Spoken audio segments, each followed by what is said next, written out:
I don't need to tell you guys that we live in an age of video and talking heads that don't even make an attempt to keep their political agendas to themselves.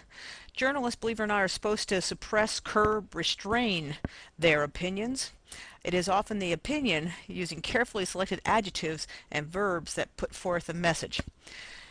So now we live in the age of the believer and the denier when it comes to global warming, climate change. Societies always depend upon the expert, the king, the priest, the medicine man. And now we've got 24-hour media with people telling us their thoughts and trying to fill their time. Few of us read in depth the news, especially. We seem quite happy to do this because we are all pretty darn busy. And a lot of us just opt out altogether and hope things will take care of themselves.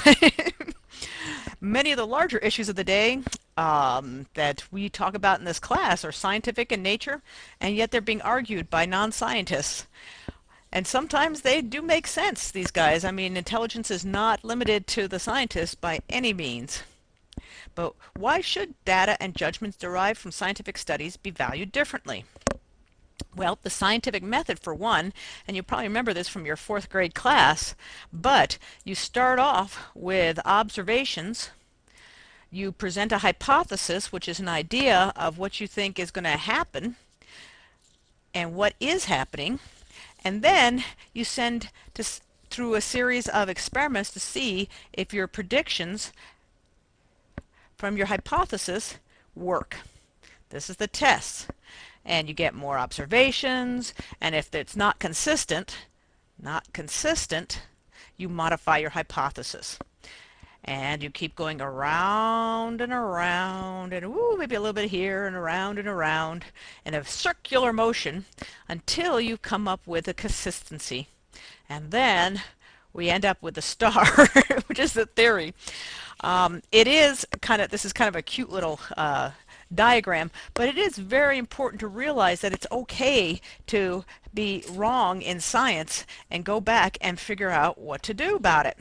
There is very little chance that we're going to figure out all the scientific laws and the meaning of life in our limited capacity. And so we just glean what we can from observations and go forth. What makes scientific studies credible? Scientific method, the rigorous guidelines, and then peer review. This is the process of subjecting an author's scholarly work, research, or ideas to the scrutiny of other experts in the same field. This is this can be very nerve-wracking. However, it is important to do. And if you have followed the scientific method, you have confidence in your results. If your work is insignificant, it may never be challenged. It is not worth the time or effort. And a number of initial studies get publicized now on popular media before they have a chance to go through peer review. And that adds to the confusion of the general public. When something is finally publicized or published, in a scientific journal, again, it's subject to reviewers who are typically anonymous, independent. Uh-oh, that sounds like a big blast. Okay. Oh boy. All right. Now, this is the last one that we can talk about, the absence of personal gain. I personally know from this, since when I worked for General Electric, I got to sign a little waiver that said any kind of profits made from my work went right to General Electric. I had got a couple of patents on some diamond making techniques there, and I got $400 a patent. And they made a lot more than that on those. They call it their intellectual property because I got to work at their stations and use their equipment. However, you know that you take this with a little grain of salt because there are superstar scientists within the scientific community, and there are people who make a lot of money from certain studies, from um, uh, companies and all, to further push their products. For example, here's how this is just the patterns of the scientific method, and I give this to you in writing, and I won't go over this. But I just would like you to realize this is the important things, I believe. The peer review and the whole idea that scientific method is very rigorous, and it is a tried and true methodology where you can be as wrong as you want to be the first time around, and you just keep going and going until you can predict what's going to be the result of your uh, um, laboratory reactions. Okay. Just say no to bad science. We can have plenty of we see a lot of bad science because of certain problems I mentioned before. Because, for example, wrong methodology, hormone treatment and therapy, and health. They were unfortunately doing hormone therapy on male rats, on estrogen-like therapy, to show that, for example, these pills were not harmful to animals. And who sponsored it? Of course, the pharmaceutical company.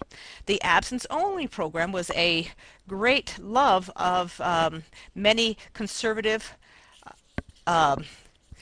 groups and media. And the problem was, for this one study that I did see, is that they did it for grades 3rd through 8th, and I've got an 8th grader, and I hope that he wasn't thinking about this in 3rd grade. But they also threw out girls who'd had sex, so that they had a very good result on their virginity pledge. And then another biased sponsor. This is awful. For example, you might have heard of the Junk Science website. That was started by the tobacco companies to besmirch the idea that secondhand smoke is harmful. And the problem is that we're all iconoclasts. We love to break down, we love to think that we're rebels, and that the experts can be found to be idiots with no clothes on. And that's kind of fun, except that you've got to think about what these people's hidden agenda are. The one that comes to mind that's most important right now in the terms of what we're ingesting is this BPA material. No industry-funded studies found any problem. But the problem is the FDA, who's supposed to protect us, initially accepts and publishes a public report saying it's safe. What is this stuff? It's used to to harden certain plastic to make epoxy resins, so it's linings of cans. And it's found everywhere. And what's scary is that we're making £1 billion a year. By 1990, I don't know what we're doing now. That's the last thing I could find. And it is a huge amount of evidence that shows all these problems coming through. And look at this one. As of 2004, 94 of 115 peer-reviewed studies have confirmed its toxicity at low levels of exposure. Few chemicals have been found to consistently display such a diverse range of harm at such low doses. We all have it in us too, folks. 93 to 95% of Americans. And it's so common. The deal is, though, that the concern is for children and infants. So what do? You play it safe. They're going to go through, and I think I've given this to you, but back here, they've decided, that's kind of neat though. All right, this is an interesting study because the FDA got an independent group to look at the evidence again, and as he says, it's a work in progress. They hired them, and they're open to listening and learning. Why did they issue the stinking report is my question. And here it is, cutting edge, yes, hold off. And I do not know what the background of this, of why they felt they had to do a report to the public. Until they come up with their next report, which hopefully will be more in tune with other studies, play it safe. And it's not hard to play it safe. It is kind of like the risk management we talked about way back in the beginning in air. It is unlikely to cause any serious concern or concern. There's some concern for fetuses, infants, and children. And if it is your child, you certainly want to take heed. But for us, this is what I think is very reasonable to do. Don't use stuff with number 7 recycling code. You know, the one at the bottom. It has the 7 in the middle of it. Nalgene water bottles have removed it from theirs. Don't never microwave nor freeze containers that are hard plastic like Tupperware. This material is very strong and durable, but over time it will start eroding and seeping into your food. And never use that plastic film like saran wrap in microwaves. That stuff will just drip into your food. Reduce your use of canned food simply because they use it as an epoxy resin on the inside. And glass and ceramic when you can. But you know, if you have something that's in can or in this hard plastic, do not worry about it too much. Just try, if you can, to buy it in glass and ceramic. But this is important. Do not use baby bottles with PBA in them. And I would not reuse a water bottle over and over and over again with PBA. These are constant use. Okay. All right. Now we hit the climate controversy. Deniers and believers. It's so funny because it sounds like faith versus fact, religion versus heresy. And there's, you know, for all the talk we hear about it, notice something. Personally very concerned. This is 2006. This is not that long ago. The 2 largest countries of producers of greenhouse gas, oh, very few of us think that it's an important or very concerned about it. And wow, it's almost half here and more than a third there have no concern about the problem. Okay, how many people are going to want to have their money spent to do this is kind of, we shall see. Climate is extraordinarily complex. I must emphasize that. Cause and effect are not quickly nor easily evident. When I talk about the scientific method, we're talking about studies that can be controlled in a lab, perhaps, or over a year or so. Climate is a decade, multiple decade experiment.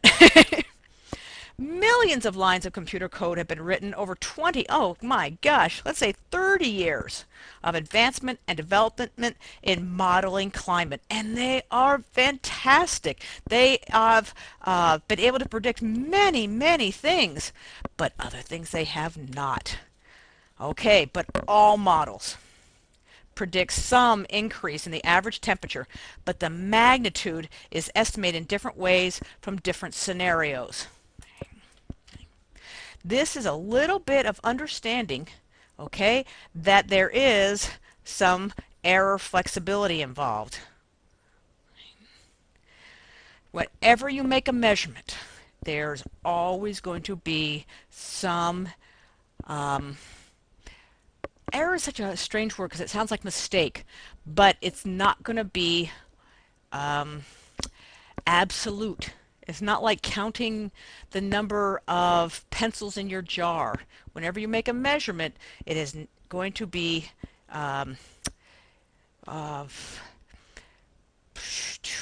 inexact. Future consequences and actions are very much under debate.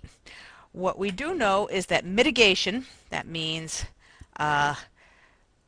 mitigation and amelioration, means lessening and fixing, will be international in scope, expensive, and disruptive to our lives.